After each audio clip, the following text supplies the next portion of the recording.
Hola, ¿qué tal?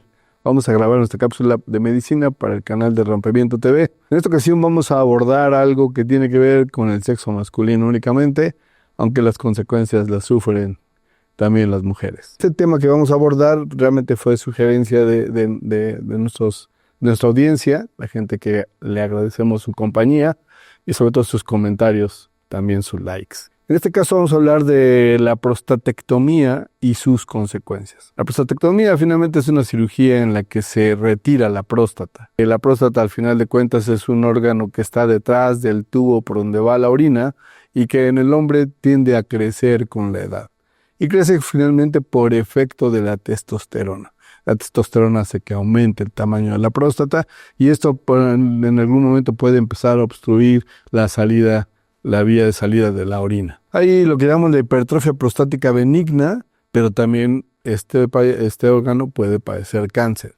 Y de hecho es de los cánceres más frecuentes en el sexo masculino. Entonces, cuando vamos a decidir si tenemos que operar o no a un paciente, pues lo ideal es tener una historia clínica completa, que incluya cómo está la función sexual, cómo está finalmente la función de la micción, si realmente el paciente puede aguantar, si el chorro de la orina es grueso, si se ha adelgazado, si queda goteando al terminar, si queda orina después de orinar en la vejiga, ¿no?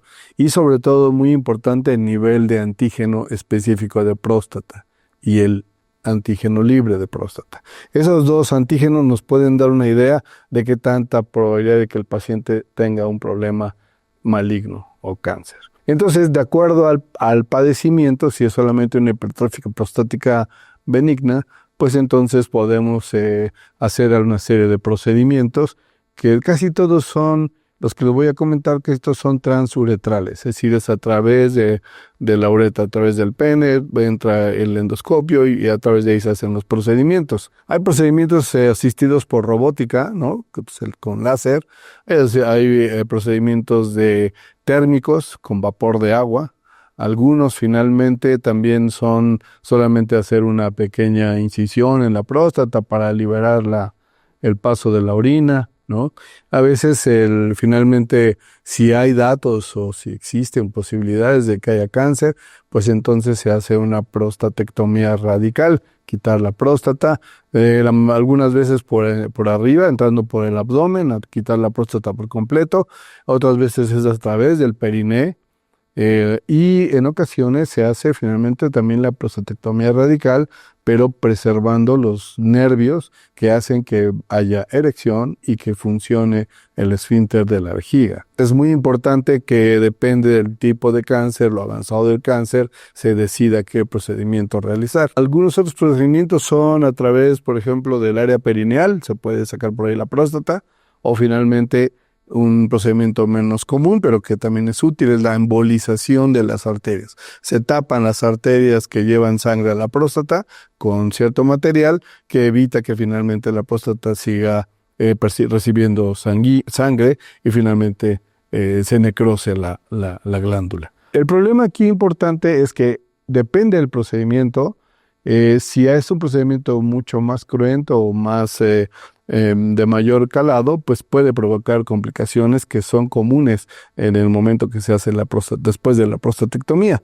Cuando el procedimiento respeta los nervios, es un procedimiento transuretral, a lo mejor con láser, con asistencia robótica, es factible que a lo mejor no tengamos ninguna complicación y no modifique para nada nuestro estilo de vida. Sin embargo, cuando en un buen porcentaje de pacientes, tal vez un 20% de los pacientes que son sometidos a prostatectomía, pueden presentar incontinencia urinaria. Pueden presentar también disfunción eréctil, o estenosis, estrechez de la uretra, del tubito por donde va la orina, puede cicatrizar y formarse un callo que finalmente reduzca también la salida de la orina a pesar de que ya no está en la próstata. También al quitar la próstata pues disminuye el volumen del semen y entonces la eyaculación puede ser escasa o puede no haber eyaculación, a pesar de que se perciba el orgasmo, puede haber no eyaculación. La otra es que puede haber molestias al eyacular, puede haber dolor. Y a veces, pues, el paciente puede tener lo que llamamos anorgasmia, o sea, no sentir finalmente el placer que se desemboca con el orgasmo. Entonces, en este tipo de pacientes, lo que tenemos que hacer es tratar esas complicaciones. Sabemos que la incontinencia urinaria puede ir presentándose y si no se le da tratamiento puede progresar y después haber una incontinencia frecuente o continua y requiere de un tratamiento diferente. A veces se tienen que usar algunas pinzas gentiles para poder apretar el pene que no drene la orina.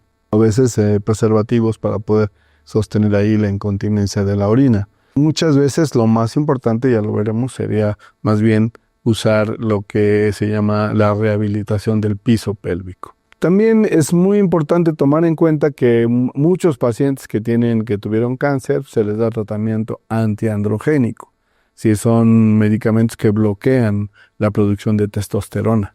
Y esto al final del día influye en la composición corporal del paciente, porque finalmente tiende a aumentar de peso, a aumentar la grasa visceral, a perder masa muscular, y esto pues finalmente modifica su estilo de vida. Al final de esto también puede aparecer diabetes, ¿no? Porque como aumenta la grasa visceral, pues es factible que empiece a haber alteraciones del metabolismo del azúcar. Y bueno, pues contribuye todavía más esto a la disfunción eréctil. Entonces, pues todo está en contra, ¿no? Al final de cuentas del paciente, y tenemos que tratar de ir checando, porque hay pacientes a los que podemos darles el tratamiento antiandrogénico de forma intermitente. Por un tiempo, descansa un tiempo, otra vez, así. No está muy bien documentado, pero parece que no cambia finalmente la evolución del paciente siendo el tratamiento así alternado. Entonces, lo que tenemos que hacer en la incontinencia, como les comentaba, es darle ejercicios del piso pélvico para tratar de fortalecer los músculos de la pelvis, ¿no? Y los músculos que hacen que pueda aumentar el tono del esfínter para que se sostenga más la orina. Algunos programas de reeducación de la micción, que es que el paciente se le diga tienes que ir cada hora a orinar, tengas o no tengas ganas, ¿no? Tienes que ir al baño y tratar de orinar. Cuando logras que ya no se salga la orina en el inter de cada micción, pues entonces vamos aumentando de 15 minutos en 15 minutos durante el día, obviamente en la noche, ¿no? Para tratar de ir haciendo que se vaya prolongando el tiempo entre micción y micción. La otra es lo que les comentaba, las pinzas gentiles que finalmente se aplican alrededor del glande para apretar la uretra y que no se pierda orina y pueda uno pues hacer sus cosas cotidianas sin tener que usar a lo mejor los pañales. Se ha intentado colocar esfínteres artificiales. La verdad es que no hay unos resultados así que digamos espectaculares, no es tan fácil el procedimiento, pero bueno, es otra alternativa. Ahí finalmente sí tiene que el urólogo ir tomando decisiones de acuerdo a las condiciones del paciente y a las respuestas al tratamiento. Para la disfunción eréctil, pues lo más importante que tenemos a la mano, pues son los inhibidores de 5-difosfodiesterasa. Este es finalmente lo que conocemos como el Viagra, como el Cialis, en fin, ese tipo de medicamentos que lo que hacen es inhibir finalmente una sustancia que hace que se abran los vasos sanguíneos y es un vasodilatador y se llenan los cuerpos cavernosos y con eso se da la erección. La verdad es que cuando se lastiman los nervios, la respuesta es pobre a estos medicamentos. La otra son los inhibidores de prostaglandinas. Esos finalmente son sustancias que se pueden colocar a nivel local, ya sea a nivel transuretral con algún gel o finalmente con una aplicación con una inyección pues en el glande para poder aumentar o dar lugar a una erección. Claro, esto se tiene que hacer cada vez que vaya a tener uno finalmente contacto sexual. Las otras es la erección por vacío, sí, estas bombitas de las que se hicieron tan famosas, ¿no? Que tampoco son tan efectivas. Finalmente lo que se hace es tratar de que entre sangre al pene y se logre sostener la erección. Y bueno, a veces finalmente es necesario poner alguna prótesis cuando no hay respuesta a ninguno de estos tratamientos. Pero evidentemente eso habrá que irlo viendo conforme el paciente lo ve el urólogo y se va tratando de mejorar esta circunstancia. Es un procedimiento que si se complica después, si fue complicada la cirugía, si se dañó mucho los tejidos que están alrededor de la próstata, en fin, puede ser que sí el paciente tenga este tipo de molestias y sí complica la calidad de vida del paciente. Entonces, lo recomendable es que una vez que se identifican, empecemos a tratar de darle manejo para lograr reducir o remitir esos síntomas. Bien, pues hasta aquí. Cualquier duda que ustedes quieran que abordemos, cualquier pregunta que tengan, también será muy agradable para nosotros poder participar con ustedes. Nos veremos en la próxima sesión. Gracias, hasta luego.